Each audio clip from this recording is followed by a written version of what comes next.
Good morning. I'm Heather Long, an economics correspondent at the Washington Post. And today we're talking about small business. America has over 30 million small businesses, and 2020 has been a brutal year as the coronavirus pandemic has kept a lot of customers from shopping in downtown areas, and the global recession has caused a pretty steep pain for a lot of our small businesses. So to discuss the current state of things and what more needs to be done for American small business, we welcome this morning Senator Ben Cardin of Maryland, the ranking member and top Democrat on the Senate Committee on Small Business and Entrepreneurship. Welcome, Senator. Heather, it's really good to be with you, and thank you for doing this broadcast in regards to small businesses. It truly is needed to have a spotlight on their needs. I know you care deeply about small business. Let's get right to it. A lot of disappointment that Democrats and Republicans couldn't reach a deal here on a stimulus package before the election. What are the chances of getting something by the end of the year? Well, of course, lame duck session of Congress is always unpredictable. So it's going to be very difficult to predict what will happen once Congress reconvenes after the elections. Obviously, there's liable to be a new administration in Washington. There's going to be new players in Congress.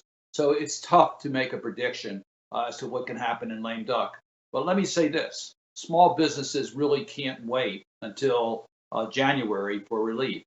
They're desperate. And if we wait until January, there's going to be literally thousands of small businesses that will not be around to get the help that Congress will ultimately provide. So it's pretty desperate out there.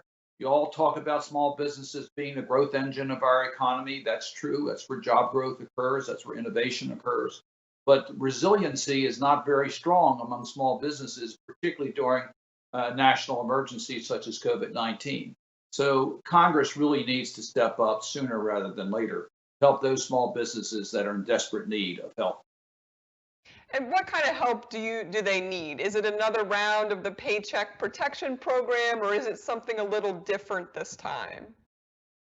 Well, when we acted in March under the CARES Act, provided some new tools to help small businesses, the largest, of course, being the Paycheck Protection Program. And that was an effort to get money out quickly to as many small businesses as possible that were impacted by COVID-19.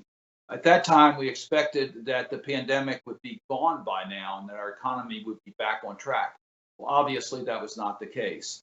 So now we do need a second round of help for small businesses, including a second round of PPP, and also help under the Economic Injury Disaster Loan Program, the EIDL program, which also includes grants as a result of the action of the CARES Act.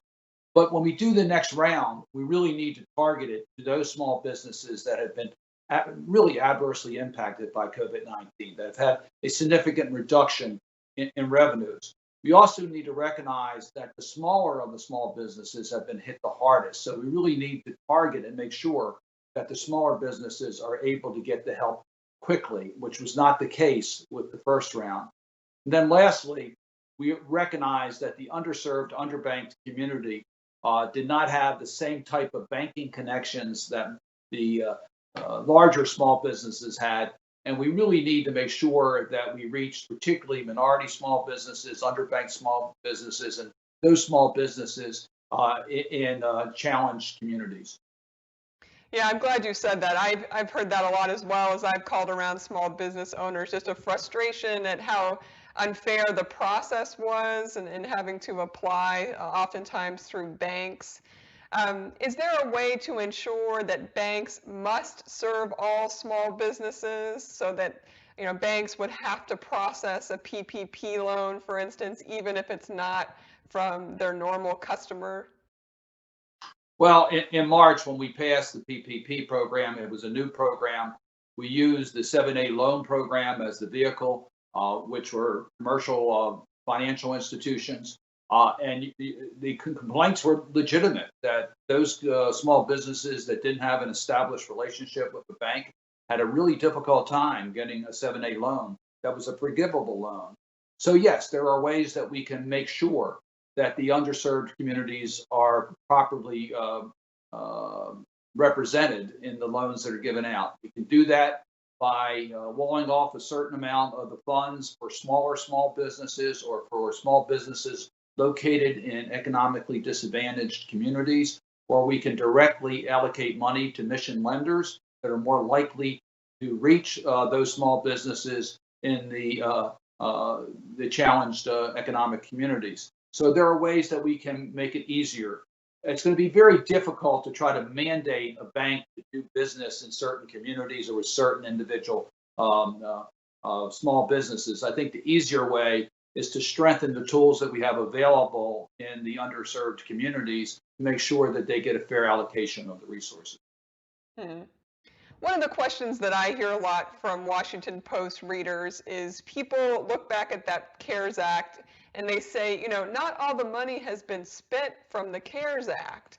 So in particular, a lot of people focus on the roughly 190 billion that Congress, in a bipartisan way, allotted to help business, and it was part of the money that was given to Treasury and the Federal Reserve. And that 190 billion never got spent and never got used on any programs. And so people say, why can't Congress just take that money that's sitting there, unused at Treasury, and turn around and reallocate it to small business help, which is clearly needed? Would you support something like that? Do you think that's something that could be done faster than January? Oh, I absolutely would support that. Whether it can be done before January, it's going to be challenging. Congress would have to pass a bill, and that has to pass the United States Senate. And Senator McConnell has shown no indication whatsoever of wanting to bring up that type of legislation. But let me go over the numbers. Over $500 billion was actually put out under the PPP program. My most recent figures show we have somewhere around 135 to 140 billion dollars still remaining in that account, and that those funds are available, but there's no legislative authority now to incur any additional PPP loans, and certainly there's no authority for a second round of PPP loans. So Congress needs to act to either open up the PPP program or provide a second round of PPP help, or provide additional tools available for small businesses, such as forgivable loans under or grants under the EIDL program.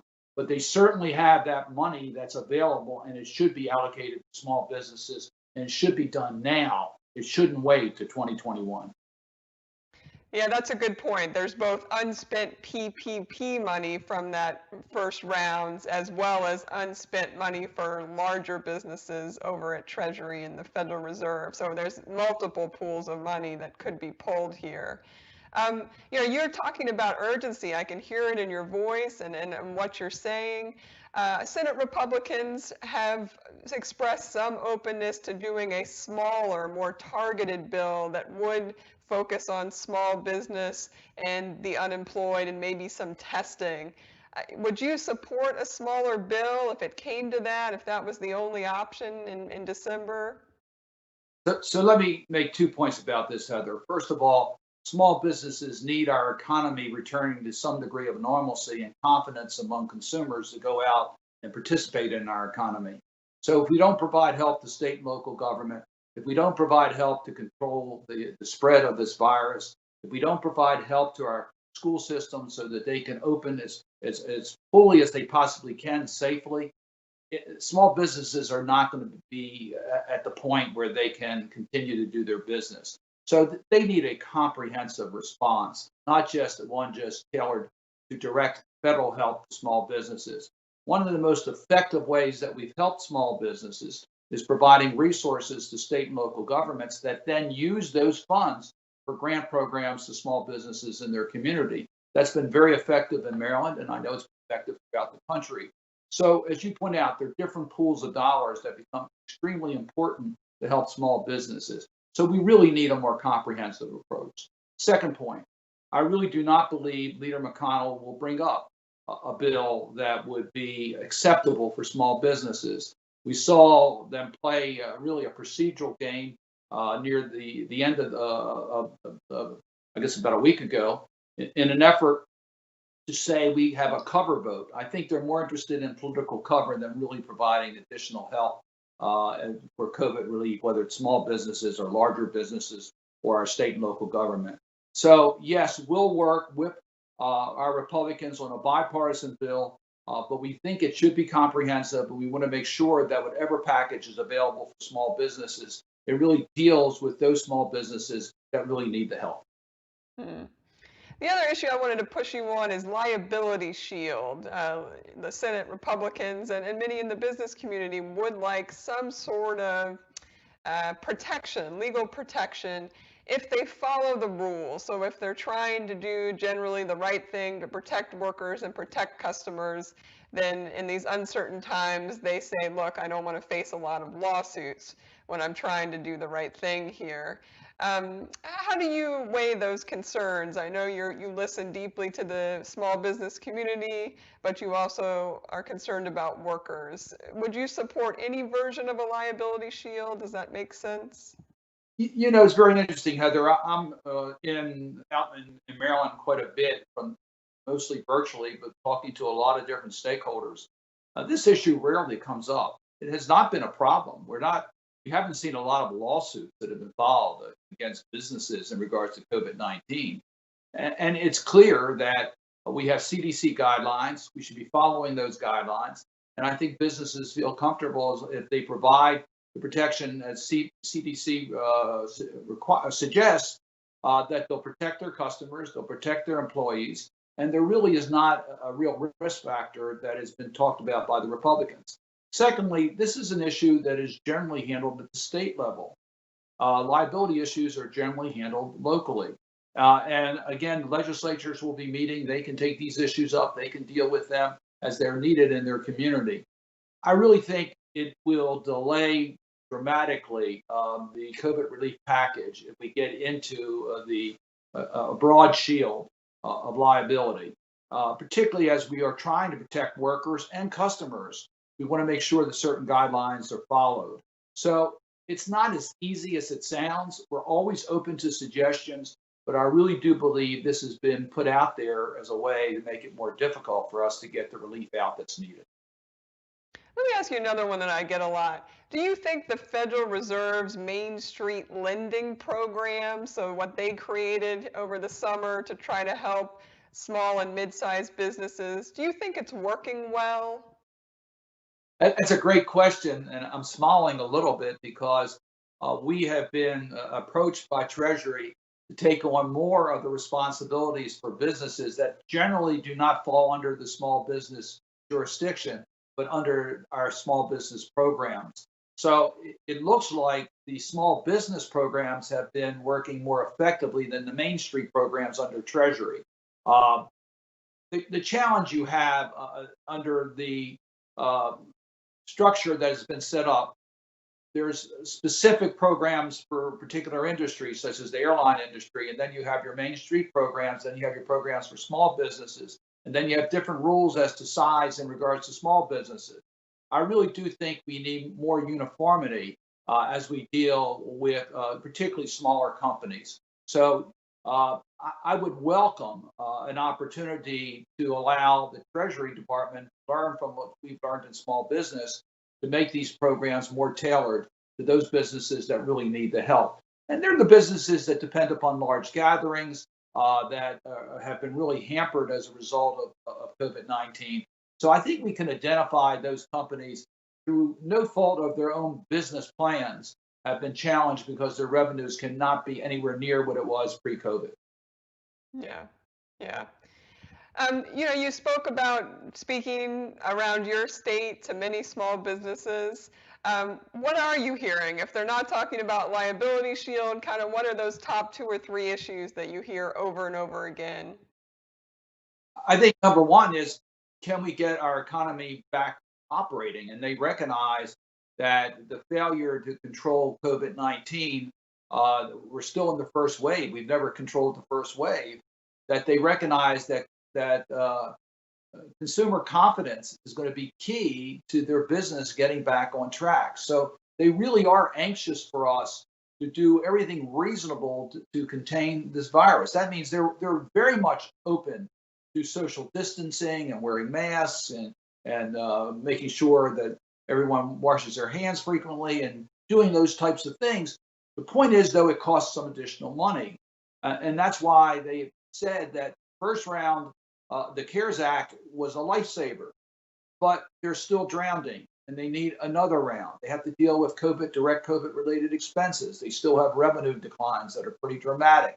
So what they're saying is get the virus under control, put the resources there, but give us additional help until we can get our economy back on track. We all hope that will be sometime soon when a vaccine is out and the therapeutic drugs are available.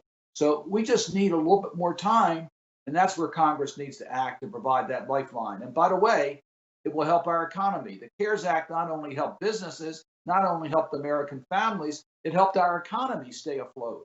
And that's what we need to do again. And that's what I hear, that they recognize they're part of a bigger picture, but they want to make sure they can survive COVID-19. Yeah. Another issue that comes up a lot, and I'm sure you hear it too, is rent. People say, look, I can maybe pay my employees, I can just get by, but it's really hard for me. I don't have a lot of extra money to pay my rent. And of course, if small businesses aren't paying their rent, then those landlords are suffering, some of whom are also small businesses. How worried are you about sort of a big collapse in commercial property, particularly in different cities? This issue of businesses not being able to pay their rent. Heather, that's a real concern. So that's why we need to do more than just PPP. The PPP program provided limited help, basically for an 8-week period, where we covered payroll and some other expenses, including rent. But it was not broad enough to cover the continuation of rent payments and other expenses that small businesses have. That's why the Economic Injury Disaster Loan Program was so important. And the first act we did was to make businesses eligible for EIDL loans. That was important because those funds can cover the rent costs beyond what was in the PPP program. But we recognize that many small businesses, particularly smaller small businesses, they really can't take on additional loan obligations because they're not going to be able to repay those loans, even though they're long-term, low-interest loans. So we developed a grant program under EIDL up to $10,000, and that really helped.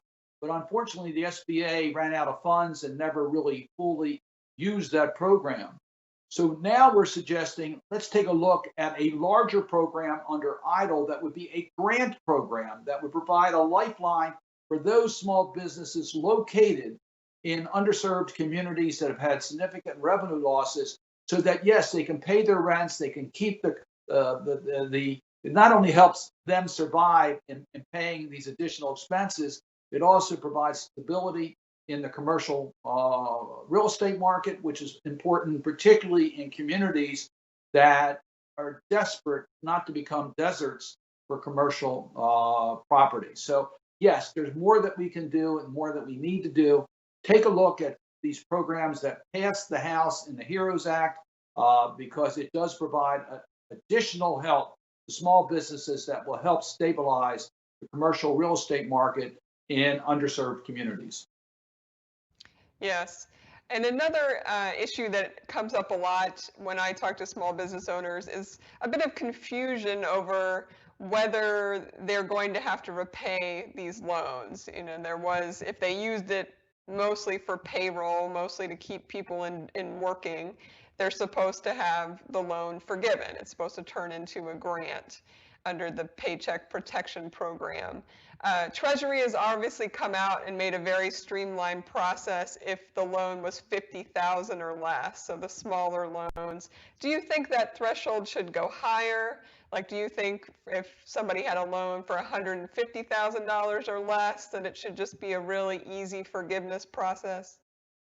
Well, yes, I think that we should have a streamlined process. The purpose here was to have self-certification, to make it a simple process, and to have forgivable loans. It's been scored as forgivable loans, so the funds are there.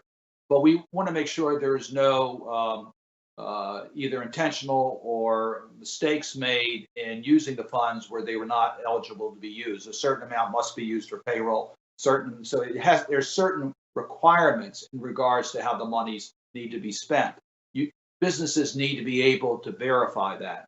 However, for loans under 50,000, I strongly support what the administration just recently came up with, a very simplified form, relying on self-certification. Let's get those loans forgiven, but let's recognize that there's always a possibility of audit. We have suggested a similar process for loans also between $50,000 and $150,000, a simplified process. Both Democrats and Republicans are in agreement that we need to simplify this process. The message we gave to small businesses that these were going to be forgivable loans, just use the money for the intended purpose. And the overwhelming majority of small businesses have done that, and yet they're having a hard time getting the loan off their books. So let's make it a little bit easier, but let's also remember you need to have the verifications, and there will be audits, particularly for those loans over $150,000. Okay. So I've got a few minutes left here. Obviously, all eyes are on the election, less than a week to go. One of the issues, if Joe Biden wins the presidency from your party, he has said very clearly he wants to raise that minimum wage to $15 an hour. Do you think that's really feasible for small business owners across the nation to pay $15 an hour minimum wage? The challenge we have is that we have not increased the minimum wage for a period of time, and therefore we have created a need to make a more significant increase because we have fallen behind. We have found historically raising the minimum wage does not hurt small businesses, does not hurt our economy, it actually helps our economy. I find that small businesses, their workforce is critically important to their business. And one of the reasons we passed the Paycheck Protection Program is so that they can maintain their workforce during this pandemic. But increasing the minimum wage establishes a floor, and small businesses recognize that. And over a longer period of time, it's going to have a positive impact, not a negative impact on our economy. So a minimum wage should reflect a minimum wage. And unfortunately, we have fallen behind. There's a need for an adjustment. I've always preferred doing it in smaller increments in order so that we don't have any dramatic impact on any particular business. But would you support going to 15 next year if it came up on the floor? I think $15 is a reasonable minimum wage. Now, how soon we get there is something we can talk about. Mm. And I think similarly, there's been some concern in the business community. If Biden wins the presidency, he's obviously said he would like to raise the corporate tax. That does influence what some small businesses have to pay, raising it from 21% to 28%. There seems to be some anxiety if that happens in 2021, just as the economy's trying to recover. Do you think it would be too soon to try to raise the corporate tax in 2021? I do believe our committee, the Small Business Committee, should weigh in regards to any income tax changes. But the 2017 tax law did not help small businesses. We've done lots of studies on this, and small businesses did not benefit from these corporate tax reductions.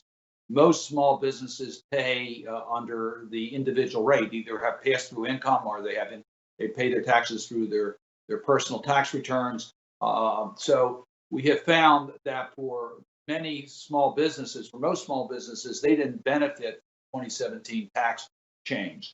So what Vice President Biden is talking about would have minimal impact on small businesses in this country. We need to take a look at it as the impact. There are other provisions that are critically important, and we're looking at expanding them, such as the retention credit. We want to make sure that's a bill that I worked on with Senator Wyden that provides real help to small businesses in bringing back their workers.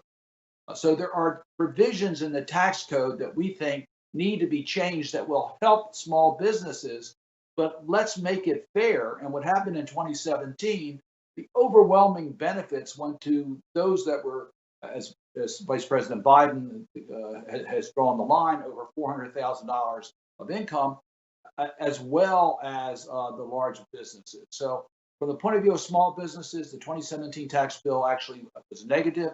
I think what Vice President Biden is talking about will end up helping small businesses in parity in our tax code. Senator Cardin, we're going to have to leave it there, but thank you so much for your time. I'm struck by your comment that small businesses are desperate right now. That's certainly what I'm hearing too, and let's hope there's aid for them soon. Thank you so much. Please stay with us. We'll be back in a minute with two CEOs of small businesses to tell us exactly what's going on in their world.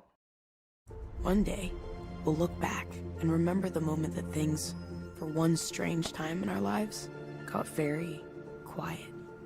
We worried over loved ones, over money, over our planet, and over takeout. Let's remember this time when so many struggled to feel secure and build a future where everyone can. Because when the world seems like it's standing still, that's the perfect time for us to change it. Hi, I'm Elise Labott of American University. And in addition to talking about how to help secure small business, we're also talking about strategies small business owners are putting in place to better support their workforce. Here to talk to me about this is Amy Frederick, president of U.S. Insurance Solutions for Principal Financial Group, which helps to protect some 100,000 small business owners. Amy, good to have you. Thanks for having me. It's a great topic today. Yeah, well, look, small businesses we know are critical to the US economy. They're among the country's biggest employers. And since the start of COVID, we know they've been faced with a multitude of challenges and are struggling. How do you think policymakers can do a better job to responding to some of the needs of these small business owners? Well, what I can say is starting out, the conversation that I just listened in on with Senator Cardin was terrific. I think going out to small business owners and actually, asking them what's going on with them. What are you worried about? I think there's a lot of play going on right now related to how scared small businesses are. And I think that's appropriate. What I would also really balance that out with, though, is small business owners are the most creative bunch I've ever met. They are also a resilient bunch. And so the indications we're getting, at least from the research we're doing, is that they are willing to pivot, they're willing to do something differently, but sometimes they need just a little extra support and understanding to do that. So what I would say is let's balance out that messaging from, scared and desperate to these are creative, this is where our patent activity comes from in the US economy. Let's go after that piece of what small businesses can do, and let's get a little bit more creative about how everybody helps them. Yeah, that's a really good point about just the innovation in the small business community. Well, look, a lot of these businesses had little cash on hand before the pandemic, and also small business owners who, as you know, who didn't have any kind of pre-established lending relationships are struggling to secure funding. And even those who are getting loans are still waiting on the funds. So how, given that innovation that we're talking about and creativity, what moves can small businesses take to stay afloat as they await another round of funding? I think one of the things small businesses can do is make sure they have scanned both their state and their local as well as federal programs to stay funding. And what I would also say is that community lending institutions are a critical part of kind of that small business backbone. And so going and making sure they have talked to, if they have a lender, if they have banking relationships, saying, how can you help me understand how I can even manage my cash flow? Sometimes banks and other lending institutions have the ability to do more complicated analysis, and they have an inherent interest to help you do it. That small business owners, because they're kind of go it alone, they don't often reach out to the people who are in the best position to help them. And they will do it often for free because those lenders and community institutions know that their community is stronger if the small businesses in their community are viable. Yeah, it's a really good point about the relationship between small businesses and the community because, small business is really, community is kind of their middle name. Well, let's talk a little bit about, kind of some of these workforce issues. Balancing work and childcare has been a serious challenge for everyone during COVID-19 pandemic and has an economic impact. And I think especially for people working in small businesses, schools are operating remotely. Parents are often, forced to take unpaid leave their jobs to care for their families, and they can't afford it. So how are some of these employers supporting their employees who no longer have access to childcare due to recent closures? Well, we just did some research last month that was actually stunning to me. 92% of small businesses indicated that they are accommodating working parents in some way. Some of them even extended that out to accommodating elder care and other issues. So small businesses are dealing with it and they are accommodating. And those accommodations aren't, well, we're cutting pay or we're doing something like that. The accommodations are, I'm letting them work from home.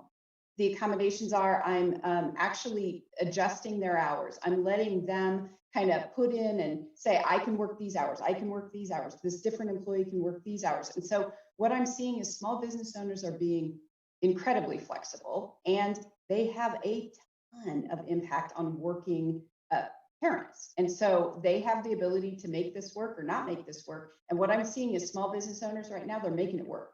They're allowing them to be as flexible as they can. Because I think a lot of times people don't make the connection between working families and small business. And a lot of these, kind of working families who are working paycheck to paycheck are working for a small business. Well, that's exactly right. And so I'm looking at things like when they end up wanting to be able to work from home, small business owners are saying, I'm willing to let you do that. Like 40 or 50% of them are indicating I'm willing to let you do that. But that raises another issue for them, like cybersecurity. Well, I'm not sure. I know I have all the firewalls in place that I need to. I have all the things. I've never had to worry about that before. So I think when I think of what lending, what programs can help small business owners, I think we should get creative, like maybe some sort of a loan to give them, or a grant that gives them some ability to put more cyber infrastructure in place, is going to help them support more of these childcare and elder care and other issues going on in the workplace. So I think we've just got to get more creative. So the work environment in this era really hasn't been, kind of easy on anybody. As we said, working remotely, teaching children at home, that people are scared about their safety and their finance. And I think there's this new recognition among business owners that employees are stressed and overwhelmed and lonely. So in just the remaining minute or so that we have, what are some small business owners that can help employees manage their mental health? I think there's a lot of attention to this now. Yeah, so really quickly, one of the best things they can do is just open up a conversation with their employees that give them a forum to kind of talk about it.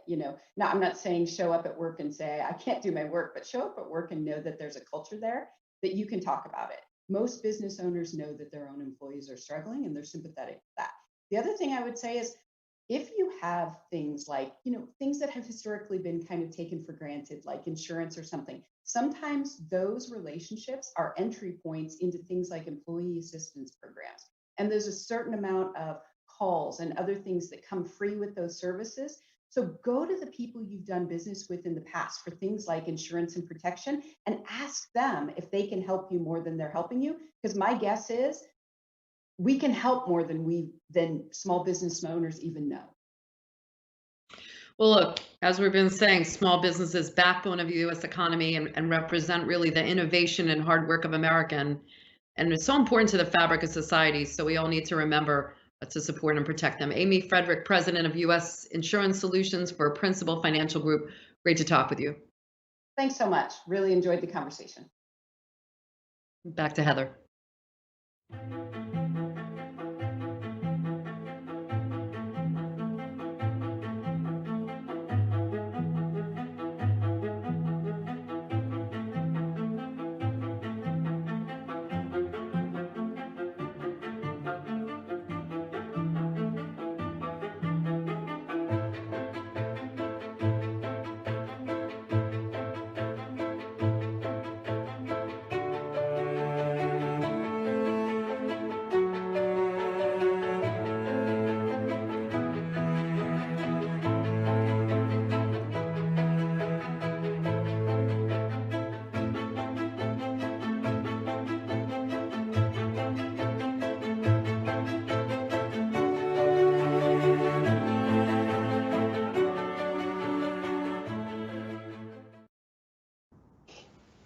I'm Heather Long, an economics correspondent at the Washington Post, and right now we're talking about the state of small business during this global pandemic. My next guests are two CEOs of small businesses. They've faced daunting challenges here in 2020 and found creative ways to get through them. I'm happy to welcome Tiffany Dufu, founder and CEO of The Crew, which helps female-owned small businesses and executives, and Ailir Sila, the founder and CEO of Slice, a company that helps over 13,000 pizzerias in the United States. Welcome to you both. Thanks for having us. Thank you so much. Excited to be here. Thank you. Let's just start. Maybe each of you can briefly describe a little bit about your small business and when you founded it. Tiffany, let's start with you.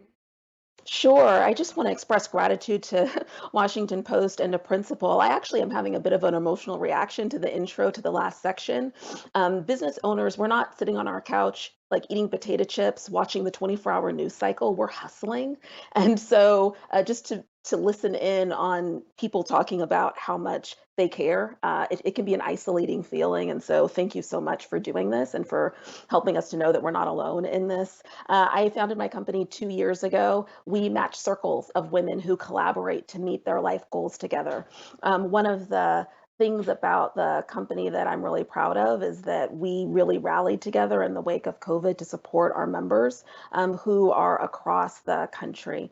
I do have a bit of a benefit in that it is a tech-enabled platform, so we were able to pivot very quickly to use technology in order to keep our business going and to still operate and to still provide value to our customers. But it was very challenging to keep the doors open, and I had to raise another round of capital in order to do it. I was battling COVID myself. So it was challenging. And I think that the more that we can do to support small business owners, the better. Yeah, with Slice, founded the company in 2010. Our mission is to keep local thriving. We bring technology, data, marketing, and e-commerce solutions to the independent small business pizza industry. Today, we work with nearly 14,000 locations nationwide. And as we say, we help small business owners be in business for themselves, not by themselves. And it's, again, our mission to keep local thriving by forming this fragmented, or really converting this fragmented industry into a community where everyone is working together for a common cause. Yeah. You both have touched a little bit on it already, but obviously 2020 has been a crazy year, a pandemic, a recession, many more issues. Could you both just say 2 or 3 ways that your business has been deeply impacted? Ailir, why don't we start with you? Absolutely. Look, our business was directly impacted because our partners are small business owners, independent pizzerias, really fragmented around the entire country. So there's a small business pizza restaurant in every neighborhood across America. And pizza is part of a fabric of America. And the initial sort of adjustment to the pandemic was just stay-at-home orders. And there was a lot of uncertainty from small business owners around their business and whether they would be able to continue to remain open. And what we saw directly was the grit and the tenacity that exists in across all of these small businesses as they found a way to overcome all these challenges and remain open as a really a necessary business within these neighborhoods to continue to support their communities and provide much needed food and takeout and delivery to families across America. And so for us as a company, first challenge was how to make sure that we continue to support these small businesses while we ourselves faced a big challenge in migrating our team of 700 people globally to work remotely. And I'm incredibly proud of our team for overcoming that big challenge, but really we were inspired by the small business owners who have remained open throughout this pandemic and continue to provide amazing, delicious food to families across America.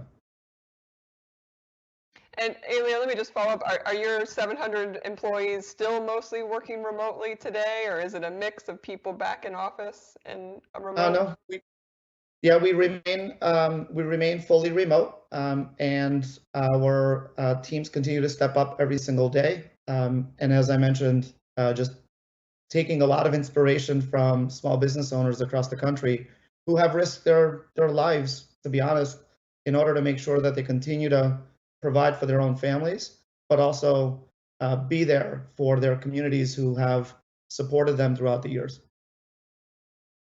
Tiffany, what about you? I was just struck when you said you yourself were battling coronavirus at one point. This seems like quite a year for you.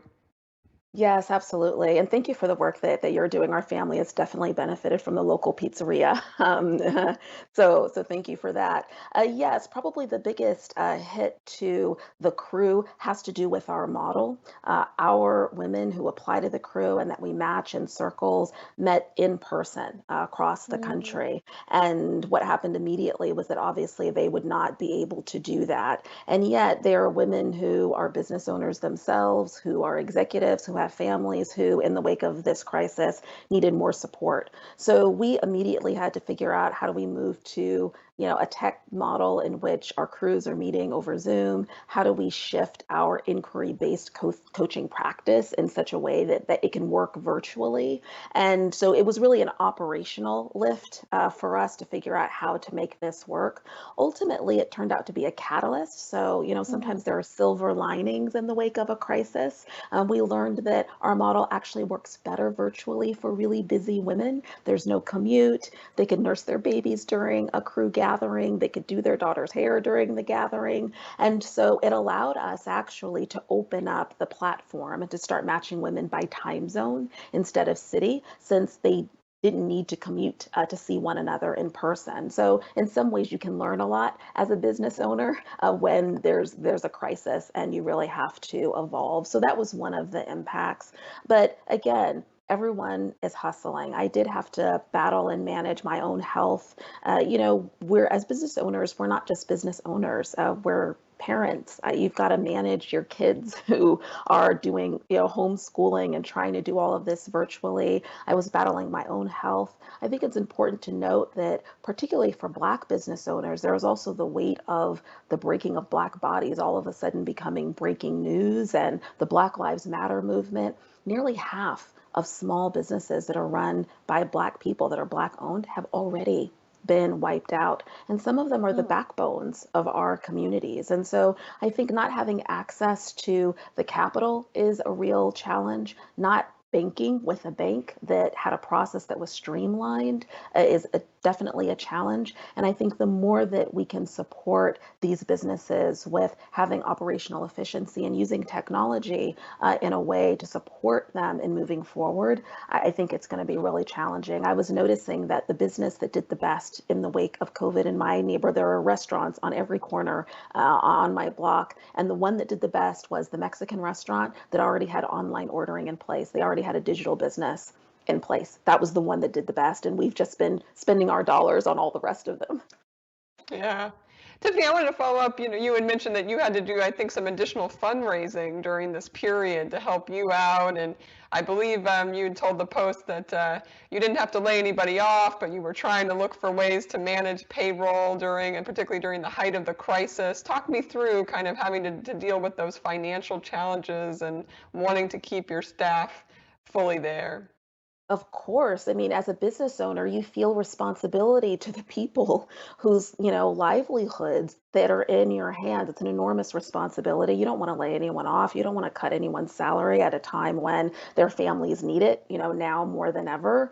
The crew is a tech-enabled company. So we have a model that has the potential to be scalable. We're already scaling it. And so I had access to a stream of funding that a lot of small business owners don't have, which is venture capital. Of course, the challenge of going out in the midst of a viral pandemic, an economic recession, and everyone operating over some tech platform is very difficult for the venture capital world. So I really had to rely on my network, investors, to try to get to people and convince them that you can make an investment over Zoom, that we don't have to have met in person, and that this is a company that can actually execute on the innovation that you talked about and the creativity that you talked about to get through this crisis and to really thrive. And so making that argument, figuring out how to get to the right people and make that case, it was just another job that I had on top of the job of running the company.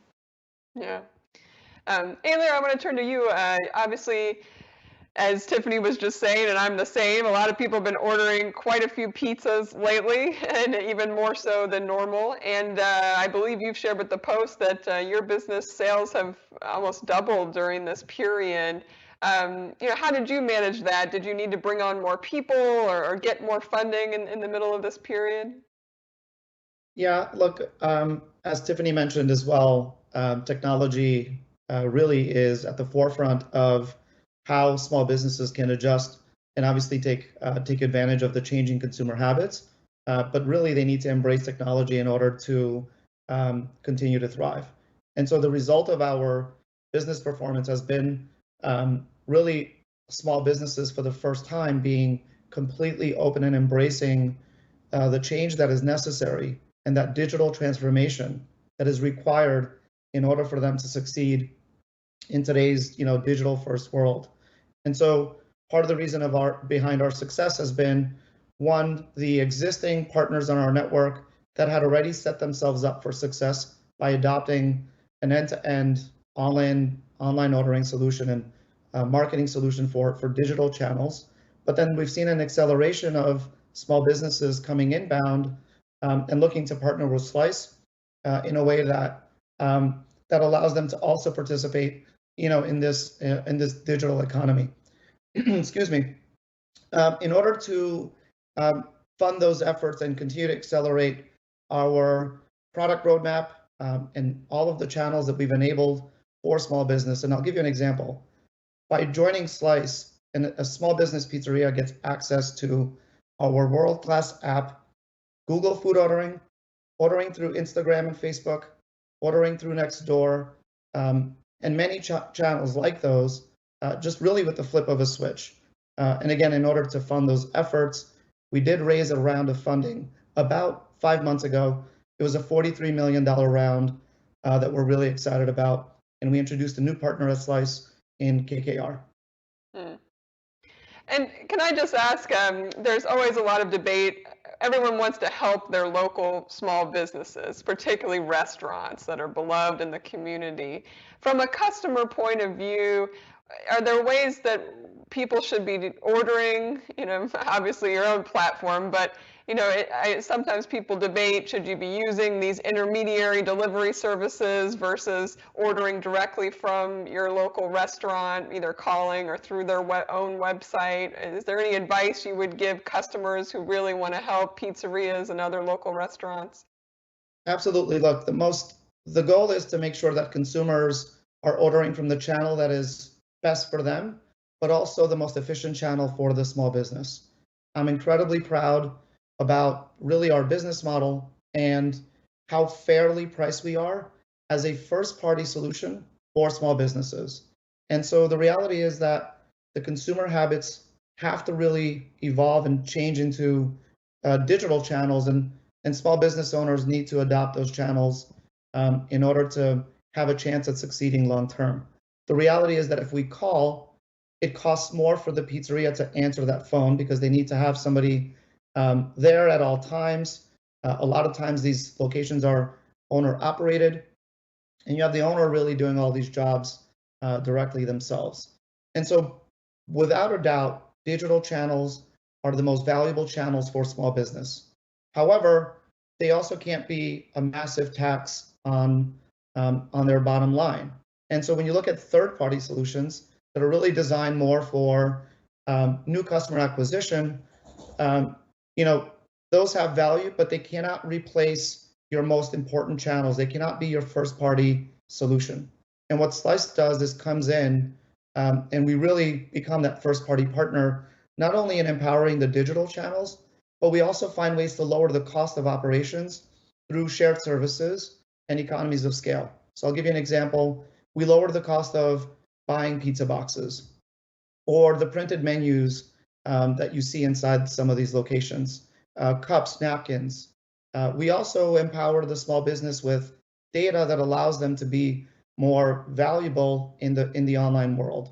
Data around their delivery fees, order minimums, and really the price of their pizza. So we take a very different approach. But I would to answer the question directly, by far digital channels are the most important and valuable channels for the small business. It just can't be a third party. Yeah. So you two are in a really unique position. You both run small businesses yourselves, and through the Crew Network and the Slice Network, you're in touch with a lot of business owners, other small business owners. And I'm curious, we just had Senator Ben Cardin from Maryland on the program, and he was really saying that he still hears a lot of small businesses are very desperate right now. Do you think more government aid is needed? Kind of what's needed from Congress and the White House in these next few months? Yes, more is Tiffany, needed. yeah. Absolutely. More is needed. First of all, congratulations on the 43 million. That's still looping in my head right now. Just congratulations. Thank you. Most mom and pop shops, okay, the toy store that's on my corner in Harlem does not have access to $43 million or the 2 million, that I raised this summer. They absolutely need support, and they need support that's much simpler and easier to access. These are people who actually don't have the bandwidth to read a ton, to go into the wormhole of government contracts and websites. So I think it's the access to the capital. I think it's making it easy for them to be able to apply for this and to be able to get it as soon as possible. I think it's urgent. I think it's needed. And I'm particularly concerned as we go into the winter. I live in the Northeast where the weather is starting to turn. Already this past weekend, there were far fewer people that were sitting outside at the local restaurants. I think it's uber important that we get this capital to small businesses quickly. Tiffany, thank you so much for that vote of confidence. I completely agree. I think there needs to be really two things that have to happen. One, obviously more resources need to be made available to small businesses. We deal with micro businesses. These are, again, independently owned and operated small business restaurants. And the second thing that needs to happen is the process with which these businesses access these resources has to absolutely be simplified. So part one is, are there resources available? But part two is, can these resources be accessed in a seamless way? Because these small business owners don't have the time, the resources, the know-how, and really the time is the most important one, to be able to go and figure it out. For Slice, we've done two things in order to continue to empower small businesses with resources. And we're really taking the funding that we've received in order to then deploy that in the form of valuable solutions for small business. One, we actually announced today that we've eliminated our fees for all orders below $10. What this will do is it will allow our small business partners to also embrace technology for the order values that are below $10. And really, these are the lunch crowds and consumers who are typically ordering for themselves, for one person. So incredibly proud about that. The other one is Slice Accelerate, which is us stepping up and deploying $15,000 of technology, marketing, branding solutions, shared services to 100 locations, 100 small businesses as our first cohort in order to accelerate their digital transformation. So really proud about these two programs. And at the end of the day, government solutions are important, but for Slice, we focus on what we can impact and what we can control, and that's where our focus is. Yeah, big news on the orders under $10, not Yeah. having a fee from you all. So obviously a lot of people are thinking about the election, and I don't want to get too political here, but one of the big issues that I hear a lot of business owners debating is Vice President Joe Biden has been very clear that he would like to see the minimum wage go up to $15 across the country. And I'm wondering, you two, what your take is? It time to do that in the United States, or do you have concerns that that could impact your business or those that you work with? Alir, maybe I'll start with you, since restaurants, it would be a very direct hit on. Yeah, of course. Look, couple of things on this front that I also want to make sure I cover. One, really proud of our Democracy is Delicious initiative in partnership with Pizza to the Polls. We're deploying thousands, in fact, it'll be hundreds of thousands of pizzas nationwide to feed those waiting in long voting lines. This is something we did 4 years ago. We've partnered again with Pizza to the Polls this year, and it's really important for us as a company to really promote democracy. We've also made sure that at Slice, Election Day is a holiday in order to make sure that all of our team members have an opportunity to go and exercise their right to vote. In terms of some of the data points around small business, opportunities and minimum wage, I think the most important part is, how do we make sure that small businesses are successful? How do we make sure that we remove some of the tax that exists in their ability to participate in the digital economy? So we mentioned the third-party delivery high fees that sometimes are 30%. And so my position is that as long as small businesses continue to thrive and become successful, then we can absolutely make sure that wages for employees at the small business continue to rise beyond the minimum wage. But really, it starts with, is the small business healthy financially? How do we make sure that we lower the cost of operations? How do we make sure that we improve revenue? And I think the result of that will be improved wages across the board. Yeah, let me just jump in. We have maybe time for one more question, and I want to ask you both. You've talked a lot about technological change this year. You're both at the forefront of that. But I wanted to hear briefly, have you made changes in your company around mental health or childcare? All these other issues have come to the forefront with employees this year, and I'm curious how you've thought about that. Tiffany, why don't we go to you quickly? Yes, absolutely. So the crew is here to ultimately help women to realize their life goals, their intentions, and there's no doubt that this crisis has presented situations in which their mental health has come into jeopardy. They're experiencing an enormous amount of overwhelm. We actually launched a certified coaching program where members could get access to, one-on-one support, and I think that that's been really helpful and valuable. We have a small team that we take care of really well. We have a health insurance program that allows them to have benefits when it comes to their own mental health and seeking out the support that they need. I think it's critical and vital right now more than ever. So absolutely.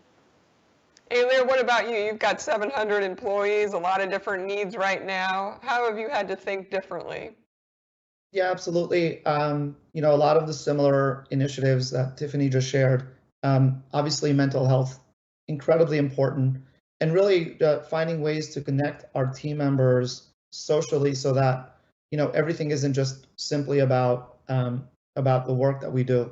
How do we replace some of the moments that we had when we were in the office, where we socialized and shared stories about maybe a movie that we watched or a favorite show. So one, we've implemented multiple mental health days. We also have an unlimited PTO policy, so really urging folks to make sure that they take some time off when needed. But really what I'm most proud of is a lot of the events that we've created that have been more social events in order to, through remote platforms, in order to continue to promote those social interactions, happy hours, game days, and things like that. Well, that sounds pretty fun to me. Thank you so much to you both, Tiffany Dufu from the crew and Alir Sela from Slice. Great insights today.